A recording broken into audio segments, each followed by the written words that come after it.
ଏ ତ ସେଇ ବାଣିଜ୍ୟର କାଣ୍ଡ।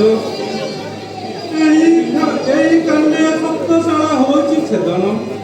ও এ তম মৈত্র রামচন্দ্রଙ୍କ ତୁଳିର ନାରାଜ। ମୁଁ ଚାଣ୍ଡାଳ କ'ଣ କଲି ନ ଜାଣି ରାଜ ସମ୍ପଦର ଉନ୍ମୋକ ହୋଇ ବୀରବର ଲକ୍ଷ୍ମଣଙ୍କୁ ପ୍ରଣୀ ହାତରେ କେଉଁ ଲକ୍ଷ୍ମଣ କରି ପଚାରିଲି। ଓ ତାରା ମୋ ଜୀବନ ବଲ ତାରା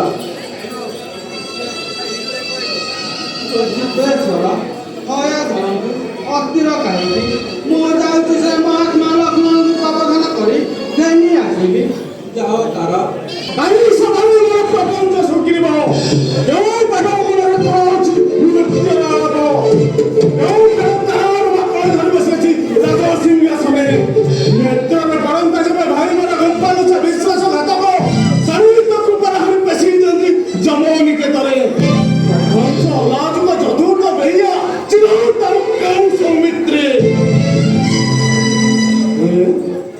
କେଉଁ ଜଣେ ଆସିଅଛି ଝଟକ ବରଣୀ ଓ ବୋଧୁଏ ବାଳି ନାରୀ ତାରା ହେଉ ମୋର ନିକଟକୁ ଆସି ତ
ଆପଣ ଜାଣନ୍ତି ପରା ରବି ଯିବା ବୃକ୍ଷକୁ କିଏ କେବେ ସହଜରେ ଛେଦନ କରେ କି?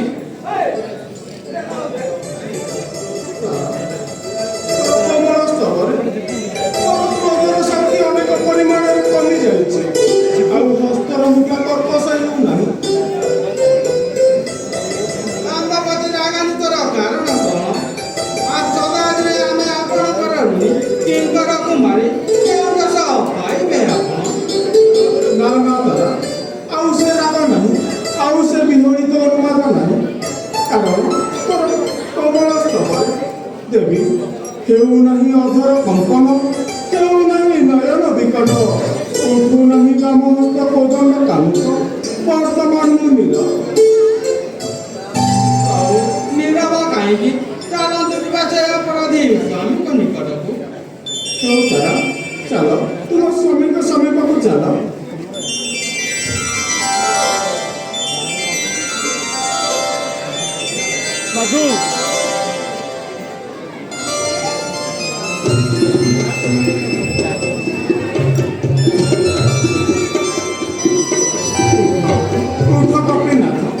ଆଉ ଭୟ କର ନାହିଁ ମୁଁ ତୁମ ଉପରେ ଯେତିକି ରାଗାନ୍ୱିତ ହୋଇଥିଲି ବର୍ତ୍ତମାନ ସମସ୍ତ ଲୋପ କରିଦେଇଛି କାରଣ ଏ ତାରାନାରୀର ତୁମର ସ୍ତବରେ